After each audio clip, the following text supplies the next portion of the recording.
बिस्मिल्लाहिर्रहमानिर्रहीम। Welcome to my YouTube channel. मैं मोहम्मद जावेद।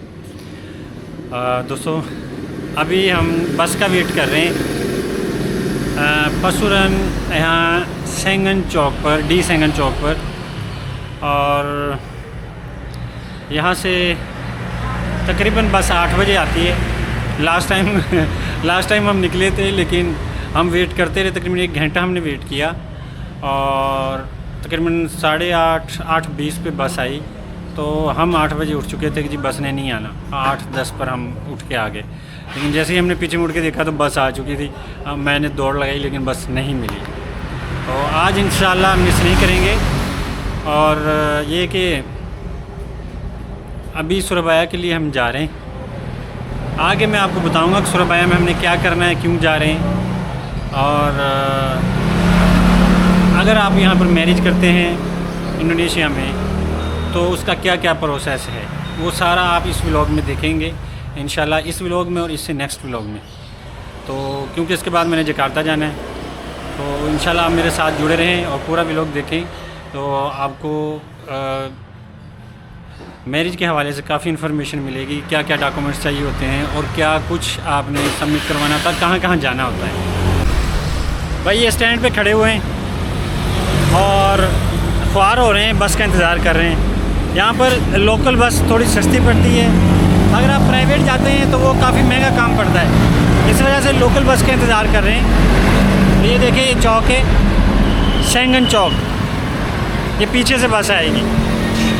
देख जी व्यूअर्स, अभी बस में चढ़ गए और अब इंशाल्लाह सुरबाया ही उतरेंगे और फिर देखेंगे कौन सी बस पकड़नी है।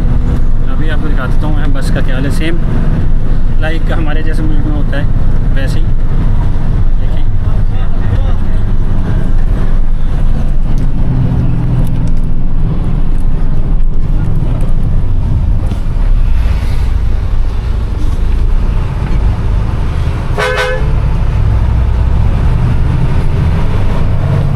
वैसे ही रश है, वैसे ही खड़े होके जाते हैं सेम।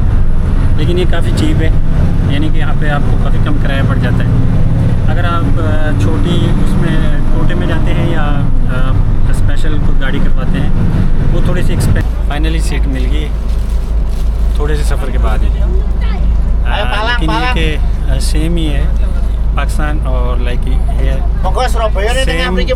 सेम सिचुएशन होती है। लेकिन यहाँ पर एक फ़र्क है कि यहाँ पर अगर कोई औरत कोई लड़की खड़ी हुई है बस में तो कोई जगह नहीं देती, यानी आदमी बैठे हुए हैं, कोई जगह नहीं देगा। लेकिन हमारे पाकिस्तान में ये है कि अगर कोई लड़की या कोई वूमेन खड़ी हुई है बस में और मर्द बैठे हुए हैं तो वो उठकर जैसे सुरबाया। भाई आपका भाई सुरबाया पहुँच गया है। अब सुरबाया से मैं जा रहा हूँ इमिग्रेशन ऑफिस। वहाँ देखते हैं कि वो कितना टाइम लगता है और उसके बाद आपको बताऊंगा नेक्स्ट कहाँ पे जाना है। इमिग्रेशन ऑफिस जाने से पहले सोचा कुछ खा लें, बिकॉज़ सुबह नाश्ता नहीं किया था, तो बेहतर है कि यहाँ पर कुछ खा लें। आपको ये मार्केट दिखाता हूँ यहाँ पर।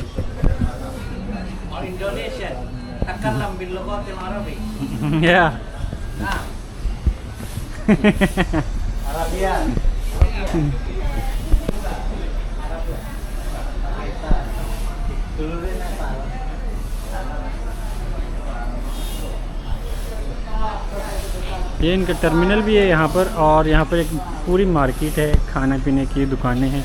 आप ये यहाँ पर रुक सकते हैं, यहाँ से बस पकड़ सकते हैं पूरे ईस्ट जावा के लिए, कहीं भी जाने के लिए, इवन जकार्ता के लिए कहीं भी। और यहाँ पर आप खा पी भी सकते हैं। जी तो व्यूअर्स, सुरबाया पहुँच गया हूँ मैं और अब इमिग्रेशन ऑफिस के लिए यहाँ एक सिटी बस है, सिटी बस टर्मिनल। जैसे हमारे वहाँ पे LTC होती हैं, इसी तरह लाहौर में इसी तरह यहाँ पर एक सिटी बस है। अब इसमें हम बैठे क्या बल्कि खड़े हैं और बस थोड़ी देर में ये निकलने वाली है। यहाँ पर 5 मिनट का टाइम होता है इनका। इंशाल्लाह इमिग्रेशन ऑफिस उतरेंगे और वहाँ पर फिर अपना काम, तकरीबन 5 मिनट का काम है, वो हो जाएगा। उसके बाद इंशाल्लाह हम देखेंगे किधर जाना है, घूमना फिरना है, खाना पीना है। यहाँ पर एक वर्कर एहतजाज हो रहा है कंपनी के ख़िलाफ़ सैलरियों के लिए। ये देखें, ये आप देख सकते हैं। ये एहतजाज कर रहे हैं कंपनी के ख़िलाफ़ कि हमारी तनख्वाहें बढ़ाएं। तनख्वाहें थोड़ी हैं, खर्चे ज़्यादा हैं, तो इसलिए ये एहतजाज कर रहे हैं ताकि कंपनी हमारी तनख्वाहें ज़्यादा करे।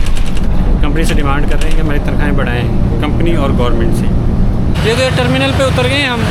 ये नज़दीक तरीन टर्मिनल है इमिग्रेशन ऑफिस के, तो अभी थोड़ी सी वॉक करेंगे और जाएंगे। आज थोड़ी सी गर्मी ज़्यादा है, लेकिन यहाँ की गर्मी कुछ भी नहीं है पाकिस्तान की गर्मी के निस्बत। ये देखें, ये बैल टाइप है कुछ, और लोग हल चला रहे हैं। ये देखें, पीछे से धक्के लगा रहे हैं। ये एक सिंबल है यहाँ पे सुराबाया में चौक में बना हुआ है। बड़ा ही खूबसूरत नज़ारा है। देखें, बंदा पीछे से धक्का लगा रहा है और वो हल चला रहे हैं। ये होटल टाइप है, अपार्टमेंट्स एरिया है, यानी जैसे हमारी बड़ी बड़ी बिल्डिंग्स होती हैं और वो अपार्टमेंट्स होते हैं, यानी कि आप वहाँ पर एक अपार्टमेंट परचेज़ कर लें किसी भी फ्लोर पर और लाइफ टाइम रहें, इंजॉय करें। सेम इसी तरह है। और अभी वॉक कर रहे हैं, बस करीब हैं इमिग्रेशन ऑफिस के। अब देखें कितना को करीब है। पहुंच गए इमिग्रेशन ऑफिस। ये देखें,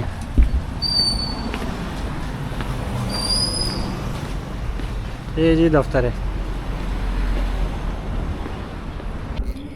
भाई। इमिग्रेशन के दफ्तर में बैठा हूँ और सिर्फ यहाँ पर बारी यानी कि देर है, रश भी इतना नहीं होता। 5 से 10 मिनट में यहाँ पर आपका काम हो जाएगा। सिर्फ डॉक्यूमेंट देने, इन्होंने वो चेक करके टेस्ट करके आपके हाथ में पकड़ा देने। नो लंबी लाइनें। मैं जब भी यहाँ पर आया हूँ कोई लंबी लंबी लाइनें नहीं है, कोई जनाब शोर शराबा नहीं है, इतना पुरसकून है यार। ऑनलाइन है, ऑनलाइन आप बुकिंग करें।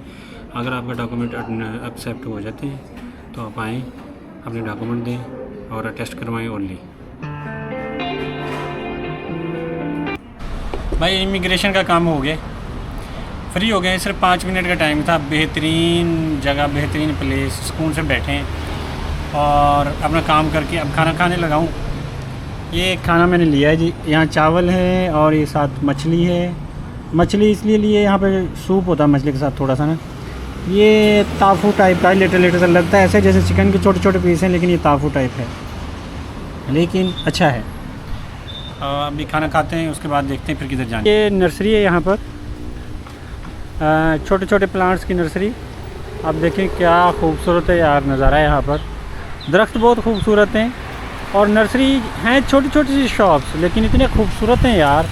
ओरिजिनल प्लांट्स की शॉप्स हैं, इतना खूबसूरत है। देखें वो वहाँ तक, क्या ही खूबसूरत नज़ारा है यार। और आवाज़ सुने आप, कितनी खूबसूरत आवाज़ परिंदे की आ रही है। यहाँ के एक अजीब सी फीलिंग, एक एहसास हो रहा है कि दरख्त ज़िंदगी हैं। ऐसी हवा में एक ताज़गी और ठंडक है ना कि आपको मैं बता नहीं सकता अल्फाज में। वेट करें यहाँ पर बैठकर। यहाँ की एक सर्विस है वारावेरी नाम है कुछ, तो वो आएगी। वो इंतहाई चीप सर्विस है, यानी वो ऑलवेज़ गलियों में जैसे कहते हैं ना घूमते रहते हैं इस तरह, और लोग इस तरह की सर्विस करते हैं। जो सबसे चीप यहाँ पे ये सर्विस है, और एक वो बस है, वो सर्विस थी सबसे चीप। तो आज हमने सबसे चीप रास्ता इख्तियार किया है जिसमें हमारा कम से कम किराया लगे। दोस्तों अभी गाड़ी आ गई। ये जो मैंने आपको सर्विस के बारे में बताया था, वो ये इंतहाई क्विक सर्विस है। इनका टाइम होता है, उस टाइम पर ये अपने स्टॉप पर पहुंच जाती है।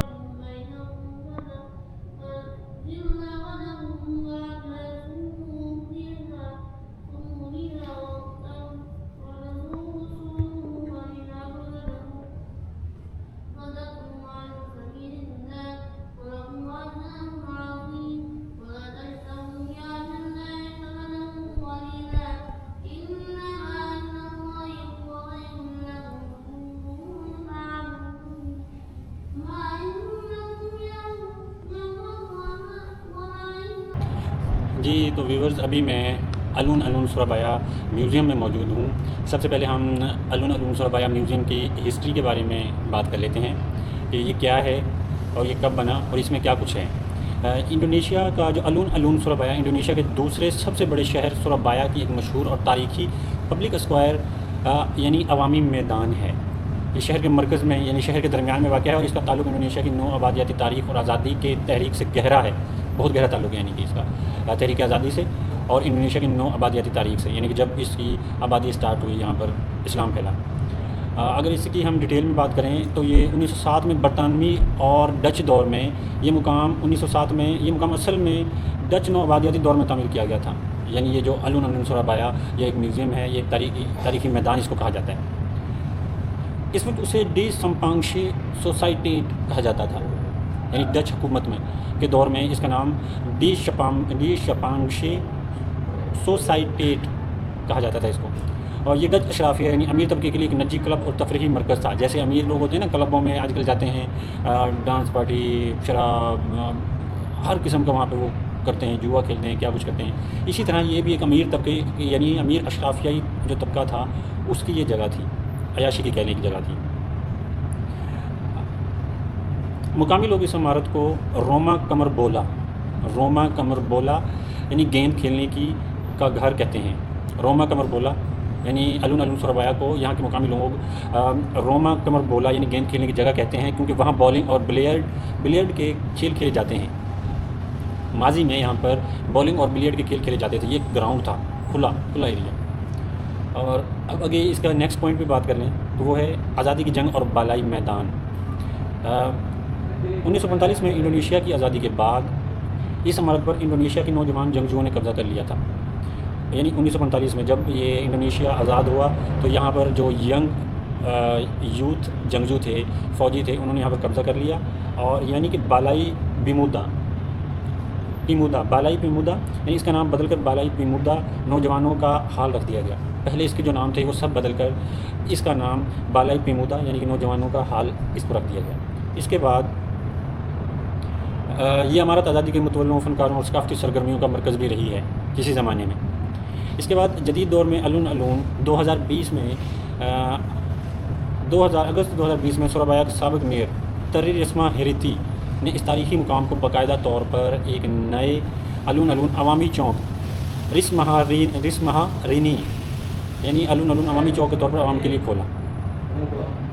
इसका मकसद शहर के बीचों बीच एक ऐसी जगह बनाना था जहां लोग मिल सकें और सकाफ़ती प्रोग्राम मुनक्किद कर सकें। अब इसका जो अहम अगर पॉइंट्स के बारे में बात कर ली जाए, इसके बारे में डिटेल में बात कर ली जाए तो नुमायाँ खसूसियात जो अंडरग्राउंड आर्ट गैलरी यहाँ पर, यानी यहाँ एक जदीद ज़ेर ज़मीन बेसमेंट हिस्सा है जहाँ मुकामी फ़नकारों के काम की नुमाइश होती है, यानी जिसको आर्ट गैलरी भी कहा जाता है। जैसे लाहौर में हमारे फ़नकारों की नुमाइश की जाती है आर्ट गैलरी में, इस्लामाबाद में, कराची में, इसी तरह। और नंबर 2 पर स्केट पार्क, यानी नौजवानों के स्केटिंग के शौक़ को पूरा करने के लिए जदीद रैंप भी यहाँ पर बनाए गए हैं। नौजवान यहाँ पर आते हैं, स्केटिंग करते हैं और अपना शौक़ पूरा करते हैं और प्रैक्टिस भी करते हैं चैम्पियन मुकाबले के लिए नेशनल और इंटरनेशनल लेवल पर। और इसके बाद अगर बात की जाए इसके सकाफ़ती वर्षे की, तो इसके ऊपर मौजूद तारीखी बालाई महमूदा की इमारत को महफूज रखा गया है। ये जिसको ऊपर जो हमारे नीचे बेसमेंट है और जो ऊपर की आपको यहाँ पर मैं दिखाऊंगा जो इमारत होगी वो एक इसकी यानी तारीखी इमारत है जो डच दौर हुकूमत से यहाँ पर कायम है। उसको उन्होंने संभाला हुआ है, रेनोवेट किया हुआ है। जैसे हमारे शाही किला है, यादगार है और बादशाही मॉस्क है, इसी तरह जो है ना इन्होंने इसको डच दौर हुकूमत की जो बिल्डिंग है उसको संभाला हुआ है और आज भी पुरानी डच तर्ज हुकूमत का शाहकार है। यानी कि ये एक जीती जागती उनके तर्ज तामीर का मुँह बोलता बेहतरीन मजबूती के लिहाज से मुँह बोलता सबूत है डच तर्ज तामीर का। सबसे पहले अगर यहाँ की किसी बिल्डिंग की बात करें तो ये मस्जिद है, इंतहाई खूबसूरत मस्जिद माशाल्लाह। ये वाशरूम्स एरिया है यहाँ पर नीचे और वज़ू के लिए।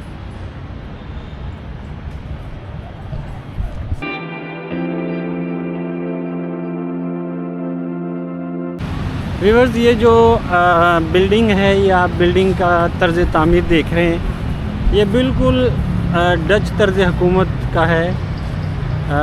डच फ़न तामीर का ये बेहतरीन नमूना आपके सामने है। जब यहाँ पर डच हुकूमत थी तो उन्होंने ये बिल्डिंग्स तामीर की थी। इन्होंने अभी तक इसको विरसे के तौर पर संभाल कर रखा हुआ है।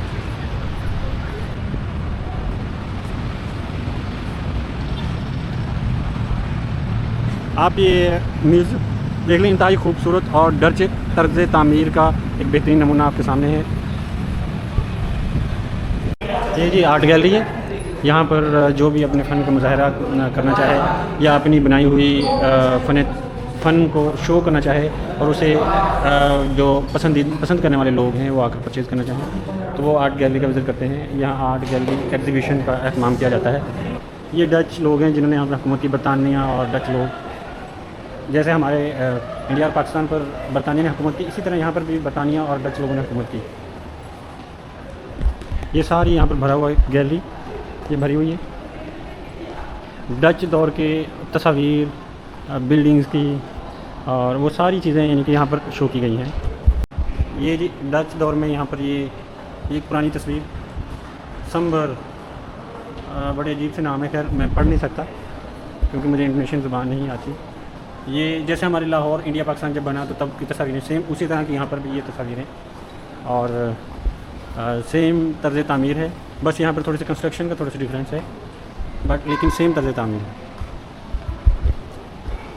ये जैसे हमारे वहाँ पर रेल थी, सेम पुरानी रेल का यानी कि वही इंजन, वही जनाब वही सेम वही चीज़, यानी कि बरतानिया ने जैसे हमारे ऊपर हुकूमत की ऐसे यहाँ पर भी हुकूमत की थी बरतानिया और डच लोगों ने।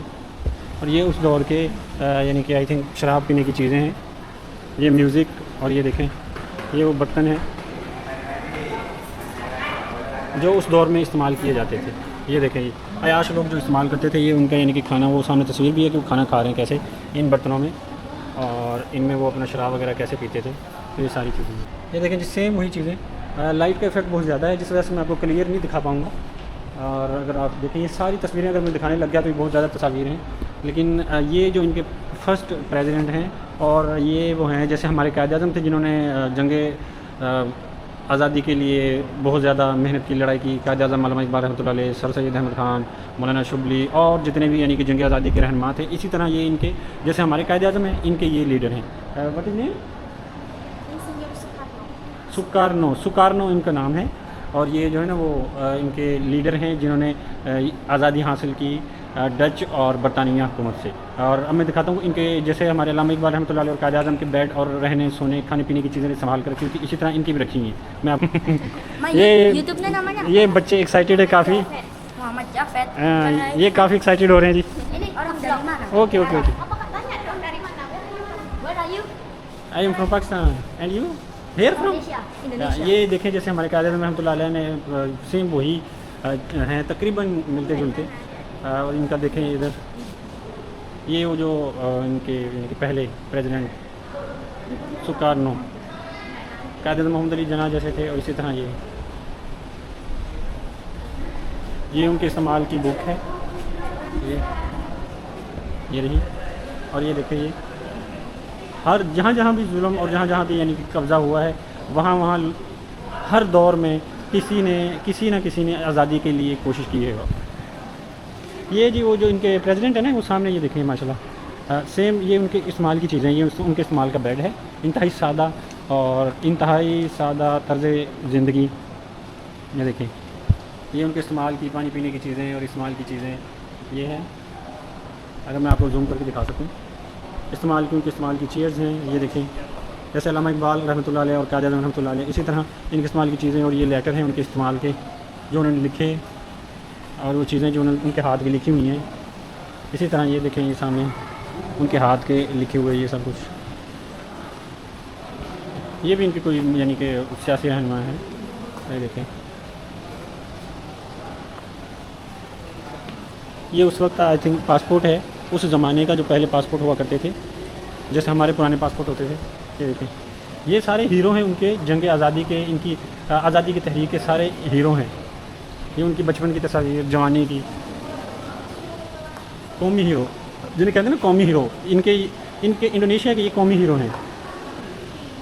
ये भी एक और नमूना है डच जिस तरह खाना खाते थे, डच और ब्रिटिश लोग जो है जिस तरह वो खाना खाते थे, जैसे आप पुरानी मूवीज़ में ये देख लें, सेम उसी तरह ये डच लोगों के इस्तेमाल की चीज़ें हैं और कुछ भी नहीं है।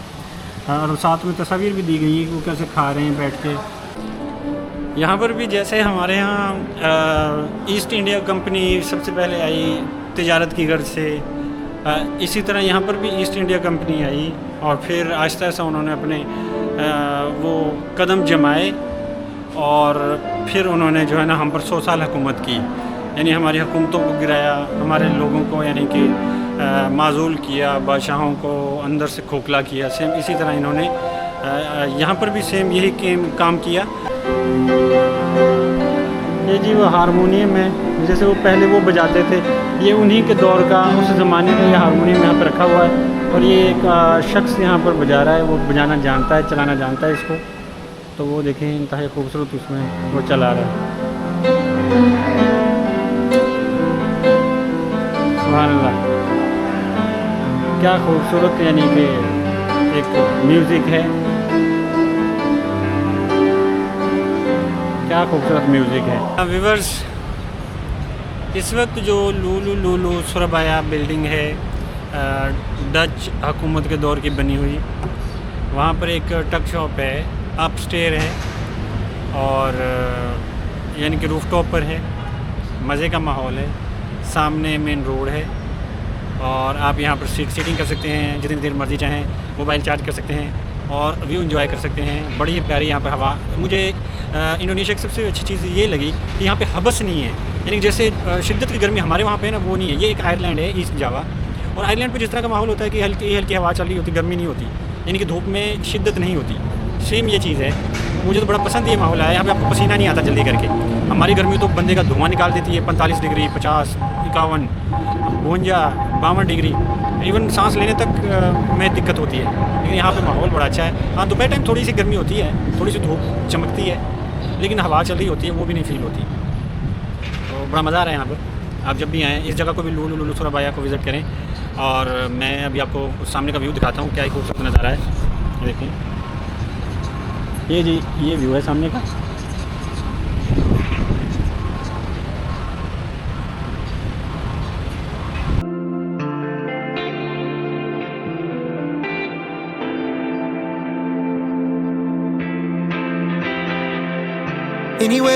Anyway, baby, just name the time when I'ma come through. Can you get me cruising? Viewers, अभी आफ्टर मगरिब का टाइम है, तकरीबन यहाँ पर 6:30 हो गए। समझ नहीं आ रही टाइम कहाँ स्पेंड करें, लेकिन ये बड़ी पुरसुकून और पीसफुल प्लेस है। अभी प्लान 2 बन रहा है, एक टाउन प्लाज़ा यानी शॉपिंग मॉल है ये, और या बोट पर जाकर बोट की सैर की जाए। तो देखते हैं क्या डिसाइड होता है। Under moonlight, top down, playing new sounds while the wind blows over it. Checking my maps, heading a stack, keep it intact. Do me a favor, girl. Can you keep it warm for me? Keep it on for me like a shower. I need it to run for me. Hold it down till I'm pulling up. I finally made it, girl. And I'm at the door, see you walking up to me, and you got something that's showing what's underneath. Still you expect me to make it do pleasantries, baby, I'm yours. Love what you got on, but I want it all for you. We can play a song while I'm holding on to you. Rubbing in the hallway, no use for all the rules. So what you wanna do? And she told me, she said it's all for you. I did it all for you, baby, it's all for you.